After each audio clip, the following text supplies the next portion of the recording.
नमस्कार। क्या आप जानते हैं कि सस्ते इंटरनेट के मामले में भारत दुनिया के सभी देशों में 5वें नंबर पर है। लेकिन क्या आप ये जानते हैं कि इसके बावजूद भी पिछले 2 साल में भारत में मोबाइल इंटरनेट यूजर्स की संख्या बढ़ नहीं पा रही है। देश में पिछले 2 सालों में आईटी सेक्टर में आए बूम और टेक स्टार्टअप्स की बाढ़ से ऐसा लगता है कि जैसे पूरा देश मोबाइल पर ही चल रहा है। लेकिन इसके अनुपात से अगर हम मोबाइल इंटरनेट यूजर्स की संख्या देखें तो तस्वीर बिल्कुल अलग नजर आती है। लेकिन क्यों? चलिए आज समझने की कोशिश करते हैं इस बात को।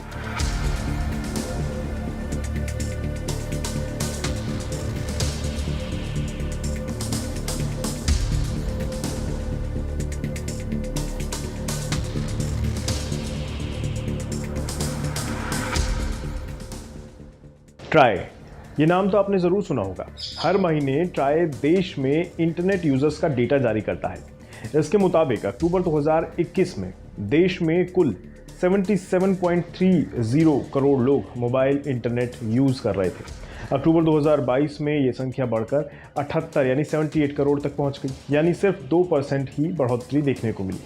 यह आंकड़ा चिंताजनक लगता है क्योंकि 2014 से 20 के बीच मोबाइल इंटरनेट यूजर्स की संख्या हर साल लगभग 2 गुनी हो रही थी, मगर 2020 के बाद से इस पर ब्रेक लग गया है। टेलीकॉम कंपनियां इसके लिए स्मार्टफोन्स के दामों में आए उछाल को जिम्मेदार ठहराती हैं। लेकिन आंकड़ों को थोड़ा और खंगालें तो समझ आता है कि इसकी असली वजह कुछ और ही है, जिस पर टेलीकॉम कंपनियां अभी ध्यान नहीं दिलाना चाहती। आज भारत सस्ते इंटरनेट के मामले में 5वें नंबर पर है, लेकिन सिर्फ 2 साल पहले दुनिया में सबसे सस्ता इंटरनेट भारत में ही मिलता था। 2020 से 2022 के बीच भारत में डेटा की कीमत लगभग 2 गुनी हो चुकी है। लेकिन कैसे इंटरनेट बेस्ड कंपनियों के लिए सबसे बड़ा बाजार माने जा रहे भारत में डेटा कीमतों की वजह से इंटरनेट यूजर्स ही घट गए हैं? चलिए पहले इस बात को समझते हैं। आखिर भारत में डेटा कीमतें किस तरह बढ़ती हैं? World wide mobile data pricing report हर साल पूरी दुनिया में 223 देशों की एक लिस्ट जारी करती है। इसमें बताया जाता है कि इन देशों में 1 GB डेटा की औसत कीमत कितनी है। 2020 की एक रिपोर्ट सुनिए अब आप, उसके हिसाब से क्या निकलता है आंकड़ा। दुनिया में सबसे सस्ता इंटरनेट भारत में था। उस समय देश में 1 GB डेटा की औसत कीमत थी ₹7.31, मगर 2022 की रिपोर्ट के मुताबिक भारत में 1 GB डेटा की औसत कीमत बढ़कर हो गई है ₹13.81, यानी भारत में डेटा की कीमत करीब 2 गुनी हो गई है। टेलीकॉम कंपनियां स्पेक्ट्रम चार्ज और बाकी के खर्चों का हवाला देकर लगातार डेटा टैरिफ को बढ़ाने की बात कहती हैं। इसके उलट अगर हम भारत के उन देशों से तुलना करें जो सस्ते इंटरनेट वालों की सूची में आते हैं, तो टेलीकॉम कंपनियों का यह तर्क सही नहीं लगेगा आपको। 2020 में सस्ते इंटरनेट के मामले में इजराइल दूसरे नंबर पर था। उस वक्त वहां पर 1 GB डेटा की औसत कीमत थी ₹8.94। 2022 में दुनिया में सबसे सस्ता इंटरनेट इजराइल में था। अब वहाँ 1 GB जो डेटा है उसकी औसत कीमत है ₹3.25, यानी इजराइल में डेटा की कीमत आधी से भी कम हो गई है। दूसरा उदाहरण ले लीजिए इटली का। 2020 में सस्ते इंटरनेट के मामले में इटली चौथे स्थान पर था।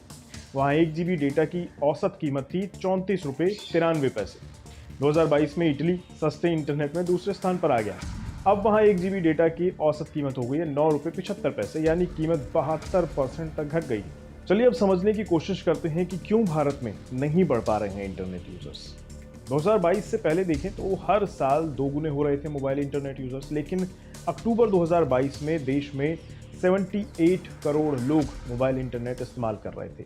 ये हमारे देश की करीब आधी आबादी है। अक्टूबर 2021 से इसकी तुलना करें तो ये ग्रोथ केवल 2% की रहती है। इसके मुकाबले में हम अगर 2014 से 2020 के बीच का मोबाइल इंटरनेट यूजर्स का आंकड़ा देखें तो ये हर साल 2 गुना हो रहा था। अक्टूबर 2014 में मोबाइल इंटरनेट यूजर्स सिर्फ 6.36 करोड़ थे। अक्टूबर 2015 में ये बढ़कर 10.80 करोड़ हो गए। अक्टूबर 2016 में 17 करोड़ से ऊपर पहुंच गए। अक्टूबर 2017 में बढ़कर ये सीधा 32 करोड़ से ऊपर निकल गए, यानी हर साल मोबाइल इंटरनेट यूजर्स की संख्या लगभग 2 गुनी होती चली गई। ये क्रम 2019 तक तो चलता रहा, लेकिन 2020 जैसे ही आया इसकी स्पीड पर ब्रेक लग गया। 2020 में mobile internet users 71 crore 26 lakh के करीब पहुंचकर रुक गए। 2021 में ये 77.30 करोड़ यानी 30 लाख के आसपास रह गए। और 2022 यानी बीते साल में 78.91 करोड़ मोबाइल इंटरनेट यूजर्स हुए हैं। अब इस मुद्दे पर टेलीकॉम कंपनियों को तर्क जो है वो ये कि स्मार्टफोन महंगे हो गए हैं, इसलिए नए जो यूज़र्स हैं वो नहीं आ रहे हैं, इंटरनेट यूज़ नहीं कर रहे। लेकिन क्या वाकई यही वजह है? केवल ग्लोबल मार्केट में चिप, सेमीकंडक्टर और स्क्रीन जैसे कंपोनेंट्स की शॉर्टेज की वजह से स्मार्टफोन्स का प्रोडक्शन घट गया है, ये सब जानते हैं। इसका सबसे ज़्यादा असर एंट्री लेवल के स्मार्टफोन्स पर पड़ा, ये भी सब जानते हैं। 2 साल पहले तक जहां मार्केट में सबसे सस्ता स्मार्टफोन 5 से 8 हज़ार रुपये की रेंज में था, अब वही स्मार्टफोन 15 से 16 हज़ार रुपये की रेंज में आता है। इसके अलावा मोबाइल कंपनियों ने नए फ़ोन्स की लॉन्चिंग भी अब कम कर दी। कंपनियां मौजूदा कंपोनेंट्स का इस्तेमाल हाई एंड स्मार्टफोन्स के लिए ही ज़्यादा कर रही है। भारत में स्मार्टफोन्स का सबसे बड़ा बाजार एंट्री लेवल सेगमेंट का ही रहा है, लेकिन पिछले 2 साल में इस सेगमेंट में बिक्री लगातार घटी है। इसलिए टेलीकॉम कंपनियों का तर्क है कि भारत में जो लोग फीचर फोन्स से स्मार्टफोन पर शिफ्ट होना चाहते थे, उन्होंने बढ़ी हुई कीमतों की वजह से स्मार्टफोन खरीदने का प्लान फिलहाल के लिए होल्ड पर डाल दिया है। लेकिन भारत में सिर्फ स्मार्टफोन की कीमत बढ़ना इंटरनेट यूज़ घटने की अकेली वजह नहीं है। दुनिया भर के मोबाइल कनेक्शंस पर स्टडी करने वाली संस्था global system for mobile communications यानी GSMA विश्व के अलग अलग रीजन्स में इंटरनेट कनेक्टिविटी की स्थिति की रिपोर्ट जारी करती है। साथ ही GSMA ये भी डेटा जारी करता है कि किस रीजन में किस तरह का मोबाइल डिवाइस इस्तेमाल हो रहा है।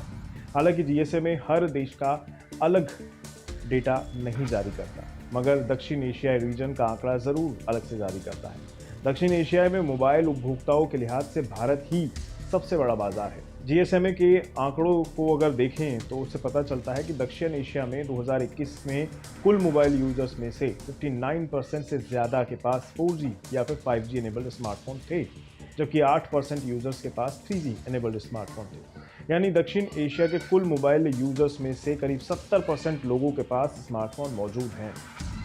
इस आबादी का सबसे बड़ा हिस्सा भारत में ही है, यानी लोगों के पास स्मार्टफोन तो है मगर वो इंटरनेट यूज़ नहीं कर रहे हैं या फिर बहुत कम करते हैं। इस बात को GSMA का डेटा समझा सकता है।